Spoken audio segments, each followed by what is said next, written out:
Mummy ना ऐसा बाजा बजत है बहुत सुकून वाला बाजा बजावत हो। तू जैन सबूत पतो ये के देखा तो हमके देखे में शर्म लगत है।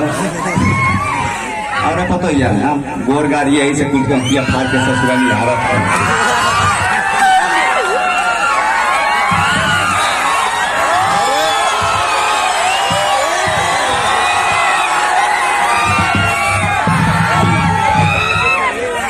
आपको कुछ सुनाई दे रहा है? हमें कुछ सुनाई दे ना जाना था ईटा बालू गिरत है। कौन के हमारे बाप का घर के ईटा बालू गिरत है गिरे। सुनिए, जब मैं तुमको कुछ बोलवाऊंगा तुम बोलोगे कि नहीं? तुम कितना बोलवाओगी? कहाँ तक आ रही है?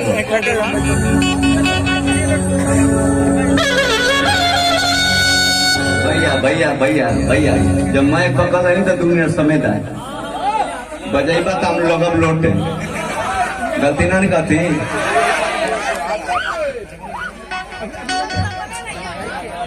अच्छा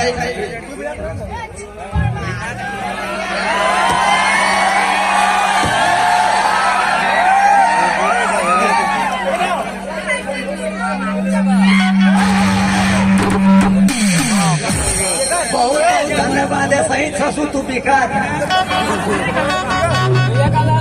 बड़ा देखो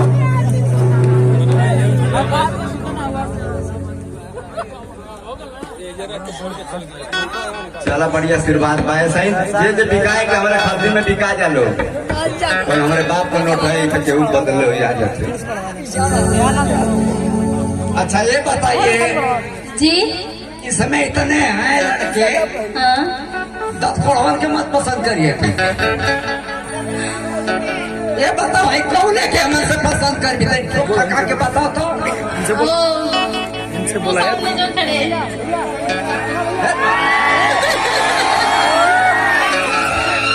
बड़े बेकार है तो वो से लौका है मरा तो हमरा नहीं हमके पसंद कर। आप मेरे बाबा जी ना रात का कौन सा बाबूजी चलती है रे?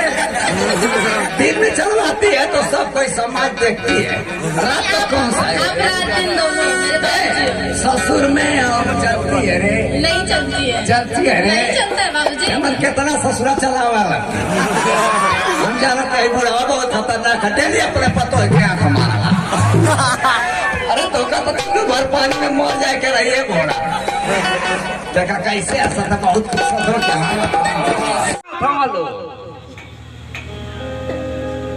पैसा मांग रहे बाबूजी? थोड़े लिपस्टिक के देखा तुम आई ससुराई बन चुका देखवा लिपस्टिक बहुत महंगा दाई के चपिया खत्म हो ओ पर रोक लग गल मास्क लगौले रहबा तब